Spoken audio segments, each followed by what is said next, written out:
My name is Nick Jonsson, and I spent the last 2 years studying the topic of loneliness. So thanks again for inviting me tonight to talking about overcoming loneliness and coaching strategies. So let's look into also globally. Thank you for the local poll, so we get a temperature of where we are today.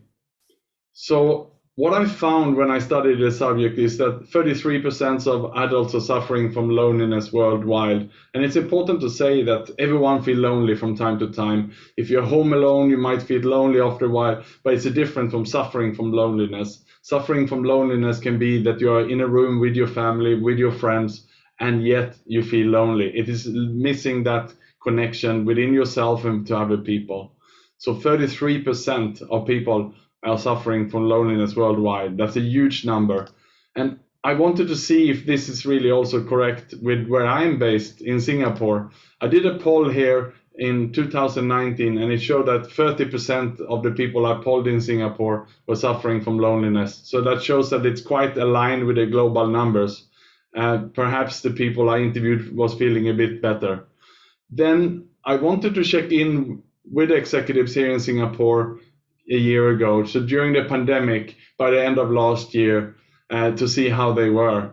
Can you guess how many percent of them during the pandemic were suffering from loneliness? You can write in the chat box if you think how many percent. So write the number there. Do you think it was the same 30%? Do you think it was more? Let me see some numbers in there.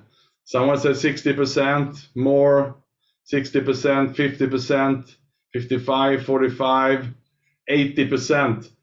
Well, you're pretty spot on here, because the numbers that we got was 59%. So we can actually see a doubling in the loneliness. And this is very important to know. Why? Because you have family, colleagues around it, and you need to be aware as well about how your own well-being is. And for your coaches, it means that we have seen a doubling in loneliness in 1 year due to, of course, the working from home, the pandemic have separated us. So this is the environment we are in at the moment. So what about when an executive suffers from loneliness? Let's check in with you what you think about how many of them do you think don't talk about it. So if you or someone is suffering with loneliness, will they tell the HR, will they tell the boss about it? How many percent? Can you get some numbers here to this one? Do you think it's 10%, 20, 50, 75%? Give me some numbers. How many percent do you think will actually keep it secret, who wouldn't talk to the bosses and the company about it? 10%, 80, 99%, 80%, 30, secret 90%. Yeah, most of you are pretty spot on. Actually, what we found out in the survey of senior executives in Singapore is that 84% wouldn't tell the company about it.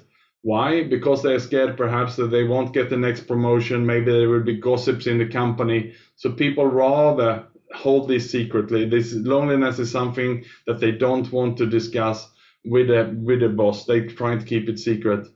And then the next question then is, how many seek help for it? What do you think? If someone is suffering here, how many percent of them do you think actually going to seek help? Go and see a doctor, go and see a psychologist. Give me some number in the chat box here. How many percent will not go and seek help?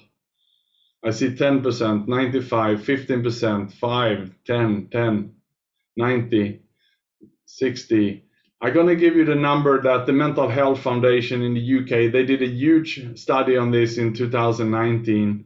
Actually, 75% of people suffering from loneliness will not seek help for it either. Again, because of the stigma, they were scared to be seen at a psychologist or a therapist or seeing at the doctor. Others were scared that it will show up in medical report. So mental health is not something that people go and seek help for. If we break an arm, there's no stigma to go and get the arm plastered. But if it's something related to loneliness, stress, depression, or mental health related, it's not socially acceptable, it seems, still today. So this is the problem that we're facing today, and that is what we need to uncover here today. So today I will share with you, first of all, my story. And then I will share with you how to spot a coachee who's suffering from loneliness. Then thirdly, I will share what questions you can ask your coachee suffering from loneliness. and then finally, how to help your coachee who's suffering from loneliness. So that's the 4 parts we will go through here today.